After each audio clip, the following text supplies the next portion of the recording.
Hello, everybody, and welcome to a brand new episode of Paul Mash TV. We're glad that you could join us today.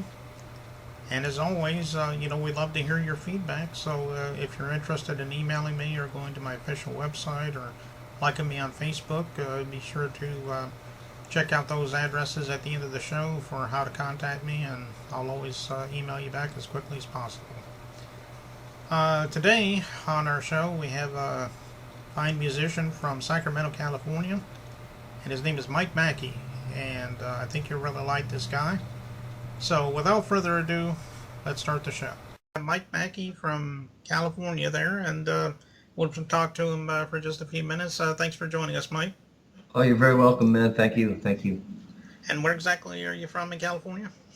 Well, actually, I'm from Boston, specifically from Dorchester, Massachusetts, but I'm out of Sacramento, California Oh, now. Sacramento. Okay. Okay. Well, I guess the first question I'd like to ask is, what exactly got you into music? I mean, was there something that happened to you when you were young that really inspired you? Maybe you could tell us that story. Well, I can tell you one story that really got me into the idea of entertainment. Okay, so back in Boston, I went to a middle school called the Phyllis Wheatley Middle School, and and there was a few things happened there. One thing in particular is they had a contest. WILD radio station had a contest. Whatever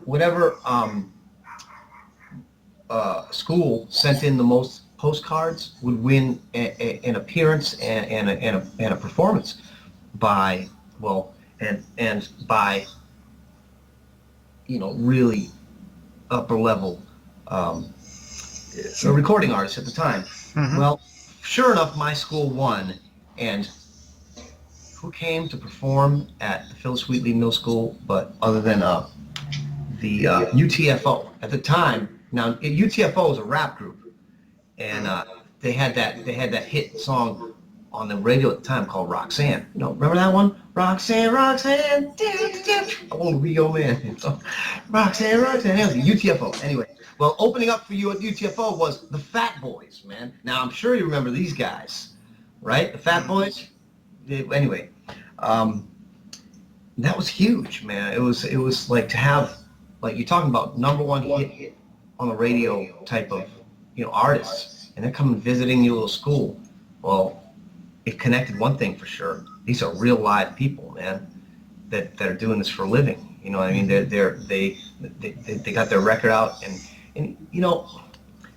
I was probably around the age of 11 or 12. I was in the 6th grade, and it was probably my first time realizing that these are real people that are really out there, really doing this. And they came to my school, performed on our little stage, man.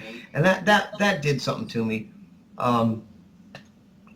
But I did start learning about music, really. I was mostly, to be honest, into rap. And I'm from the city, from Boston, Massachusetts, major seaport city, very, very close to New York. And and we're talking about, I was 10 years old in 1980, so in 1985, I'm 15. This is where I'm having my coming of age as far as what I'm into and what I like.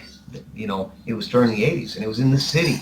I'm talking shell-toe Adidas, my friend. You know what I mean? I'm talking, Adidas suits, all that stuff that kind of, the hip hop and all that stuff, with the bell hat and all. That's what was going down in my world. I became a singer when I was 21 years old, to be honest, and I really didn't get into rock until at the age of 17. I was all into rap and everything, but when me and my brother got into music, see, I had an older brother who, in his room, he had a Fender Rhodes, and he had a drum set, a bass, a guitar, and all that stuff. And me and my younger brother would start going in there and playing around with it. I started playing with the drums. I'm to this day, I'm a drummer.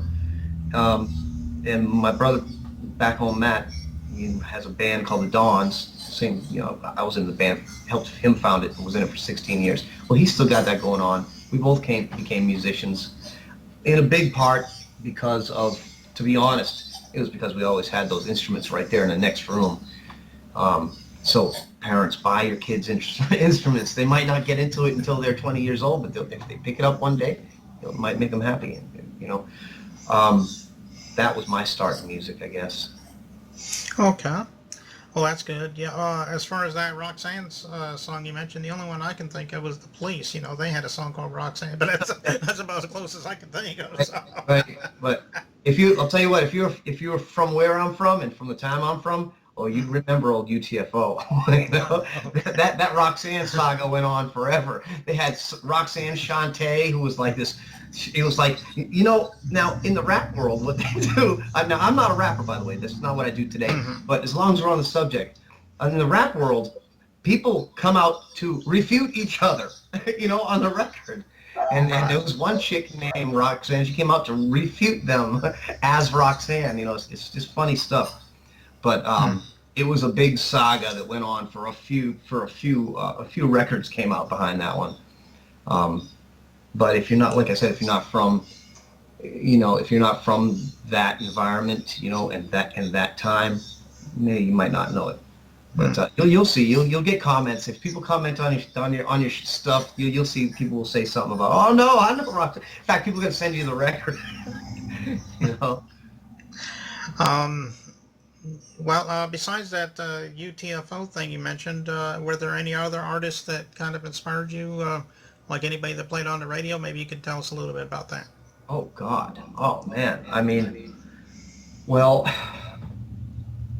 yeah. As far as music that inspired me to become a musician, or that inspires my music today, you know, the stuff that I come out with is very it's influenced heavily by you know, by a lot of the well-known musicians that, you know, what you got, the Van Morrison. You know what I've been listening to lately? There's a guy out there, his name is actually James Morrison, not Jim Morrison, Hmm. James Morrison. And he does like he does covers of things, but he does mostly with the acoustic guitar and with that soulful singing, you know. And so I get into the soulful acoustic thing, you know, the most. I dig it the most out of all the music that I'm subjected to. You know what I mean? Um, I call what I create, I call it quasi soul. You know, Hmm. it's not neo soul. I was thinking about calling it neo soul, but it really isn't what it is. I say, but it's something soul. It's something like soul. It's like I call it quasi soul. You know, Hmm. so it's like that acoustic soul stuff. I'm Yeah. really into that. I'm into that. Now, do you have any albums out? If not, are you getting ready to come out with an album? Maybe you could talk to us a little bit about that, or at least where you can get your music. Maybe you could talk about that as well. Absolutely. Well, I'll tell you what. You can always keep up with me on my YouTube channel, and whenever I come out with something, it ends up there. Um, I intend to have something on iTunes soon enough, but when it comes to the album, I prefer to work in singles. You know what I mean? Because Hmm. I'm not you know, I'm not working for a record label and that. I any recordings I make, I have to pay for myself, and so I like to go one at a time and just release them as singles. You know, if I can, and until something better comes along, that's what I'll probably be doing. Okay, well, that sounds good. That's about all I can think of. But we want to appreciate you coming out again, Mike, and talking with us. And Here, let me show you. before we go, though, we're getting ready to. Okay, you know, thanks a lot for that plug there. Oh yeah, no, that's a me. um, That was for me. Trust me. yeah, yeah, that's fine.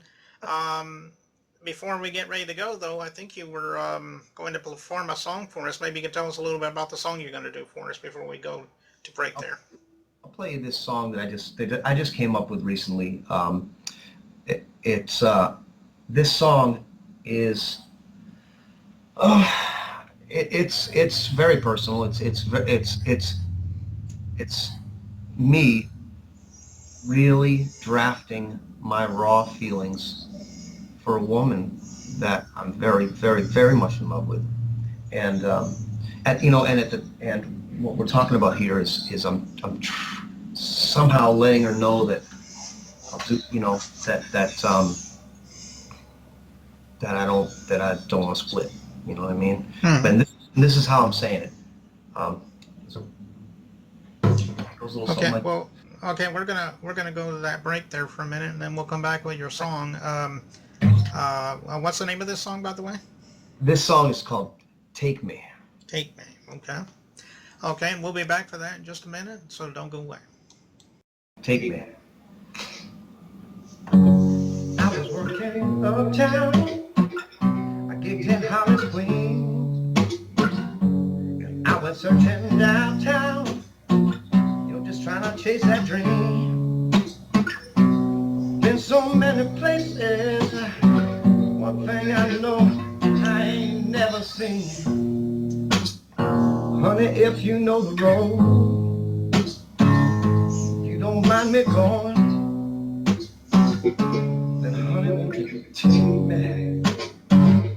Church me Easter Sunday night around the time when the old folks go. Honey, won't you take me? You can search me, break my pockets, but silly girl, whatever's mine is yours. And with you here beside me, I know I ain't never far from home. But if you still want to go, guess I gotta let you go. I only ask that you take me to that life you've always wanted, two of us to live. Honey, won't you take me? I've been taking too much lately, think it's time for me to give. Yeah, give up foolish notions, make some room for the positive. Yeah, honey, won't you take me? Yeah, honey, won't you take me? Yeah, honey, won't you take me?